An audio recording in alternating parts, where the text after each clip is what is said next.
After Mike Tyson's loss to Lennox Lewis in June 2002, Iron's career as an elite boxer was in jeopardy. And it's not even the defeat itself. There is nothing shameful in losing to such a great boxer as the British Lion. The way Mike looked in that fight confused everyone from boxing analysts to casual fans of the legendary champion.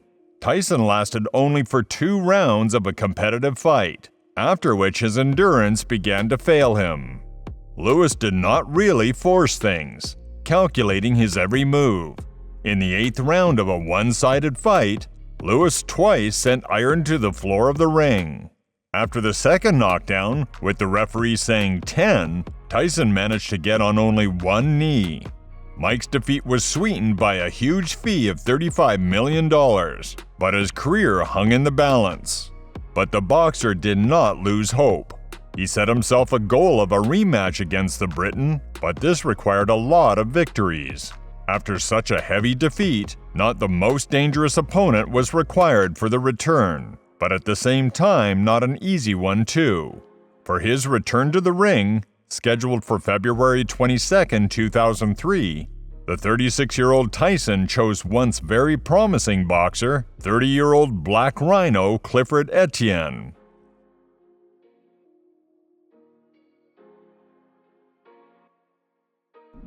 Like Mike, Clifford Etienne spent his childhood and youth in not the wealthiest areas of the USA. The gifted athlete from childhood was fond of boxing, but his soul was closer to American football. After having achieved success in this sport, the 16-year-old Etienne planned to link his future with it. However, all his ambitions and plans were cut short overnight in the most cruel way. Clifford was a member of one of the new Iberian street gangs, and in 1988, for an armed robbery of a shopping center, he was sentenced to 20 years in a Louisiana prison. In prison, after a fight in which he finished a prisoner who insulted him with 1 blow, Clifford attracted the attention of the head of the Police Athletic League, who advised the guy to focus on boxing. And the results didn't take long to come. During his stay, Etienne took part in 30 official fights, each of which ended in triumph. The boxer stood out with an incredibly aggressive style. What Clifford lacked in technique, he made up for in aggression. For this style in the ring, even during imprisonment, Etienne received his nickname, the Black Rhino, which he liked very much. After 10 years, in 1998, the boxer was released from prison for good behavior. The debut of the Black Rhino in the professional ring took place in December 1998, when John Randell was destroyed in 1 round. But Etienne, in addition to technical flaws, had one more significant flaw. The Black Rhino was deprived of a very important quality: resilience. In February of 2000, in his 14th fight in the professional ring, Clifford found himself on the floor of the ring in the first round after being hit by journeyman James Jones. Luckily for Etienne, Jones failed to develop his success, and in the second round capitulated under the pressure. And it is not surprising that before the fight against another prospect, future world champion Lamont Brewster, in May 2000, the Black Rhino was considered an underdog, but the boxer managed to close the mouths of his critics. The more active Etienne managed to confidently outbox his opponent, hitting more accurate punches and timely hugging him in the clinch. As a result, a confident victory for Clifford with a score of 98-92 and twice 99-91. In November of the same year, the boxer destroyed another prospect, Lawrence Clay Bay, who had a solid amateur career behind him. A bright and spectacular fight over time began to go Clifford's way. The score of the judges was 97-93, 99-91, and 98-92, in favor of the 28-year-old Etienne. The fight received the title of the Best Heavyweight Fight of 2000, and the boxer himself the title of the Most Spectacular Boxer of 2000 from the most honorable magazine, The Ring, and had a contract with the company Showtime. In his personal life, everything was also as good as it could be. In the same year, Clifford's wife, with whom he tied the knot immediately after his debut in professional boxing, gave birth to a wonderful daughter. A successful career, a loving family, what more can a person want? A cold shower of reality hit the boxer in March 2001. A repeated winner of the Golden Gloves tournament in amateurs, and at that time a promising professional fighter, Frezzo Kendo, most cruelly demonstrated the weaknesses of the Black Rhino, the lack of defense, and not the strongest chin. 7 times. Fast Frez sent the opponent to the floor, eventually achieving victory in the 8th round.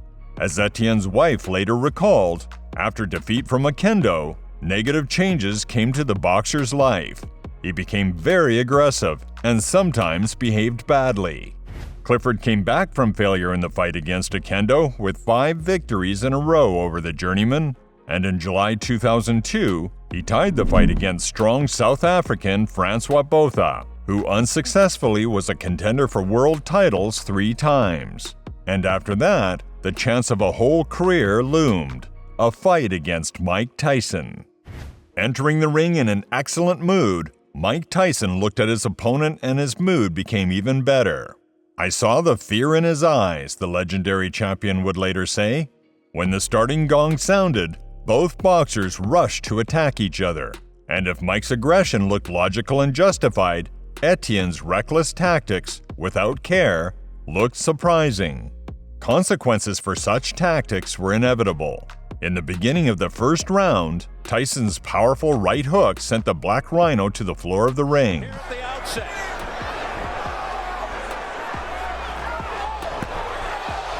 Tyson looking to end this on one punch, Steve.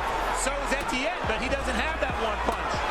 Break, no punch on break. Etienne should be either way outside or way inside. Anywhere else, he's in danger.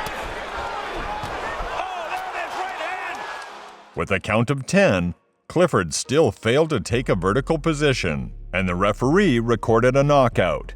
All this took Mike only 49 seconds. It was sometimes sweet and surprising to watch how Iron helped the opponent to get up, and after that he warmly hugged him. The audience wasn't satisfied with such a fast fight, and Etienne, depressed by the failure, went to the locker room to the whistles from the stands. After the defeat from Tyson, something finally broke in Clifford. In 2005, the boxer twice failed to capitalize on opportunities to gain a foothold in the top ratings of boxing organizations. In January, the Black Rhino was knocked out in the 3rd by future title contender Calvin Brock, and in May by future world champion Nikolay Valuev in the 3rd same round. But the main troubles awaited him outside the ring. In August of the same 2005, Etienne was arrested for armed robbery, kidnapping, and attempted murder of police officers. It is difficult to say what pushed the boxer to such terrible crimes. According to former coach Buddy McGirt, he asked Clifford to retire and take care of his health after losing to Brock. The coach was worried about his inappropriate behavior, and after the said fight, he stopped working with him. But Etienne chose his own path. In June 2006, on the basis of a combination of crimes, he received a life sentence. Fast victory over Etienne gave Mike's fans hope that in the fight against Lewis, their idol just had a bad day, and he would certainly return to the race for world titles. But this comeback of the legend, unfortunately, turned out to be the last bright flash of a burnt-out light bulb. The problems of Iron with endurance have not disappeared. In July 2004, having started the fight brightly and managing to shock his opponent in the first round, Mike was knocked out by Danny Williams in the 4th round. And in June 2005, he lost to journeyman Kevin McBride. Despite the fact that he was leading on points, after the 6th round, a completely exhausted Tyson capitulated in his corner. And after the fight, he announced his retirement. "I want to apologize to my fans who paid money for this fight. No disrespect to Kevin, but if I can't beat him, I can't beat anyone. I do not need to deceive myself and dishonor my favorite sport. I see no reason to enter the ring anymore," said the legendary champion. So, on this note, ended the career of one of the greatest heavyweight champions in the last 50 years. But we, the boxing fans, will remember him for not the crushing failures of the last years of his career, but for the bright victories in his best years. For his speed, strength, amazing technique, primal aggression, and thirst to prove that he is the best. And that's why the author wants to say, "Thank you, champion."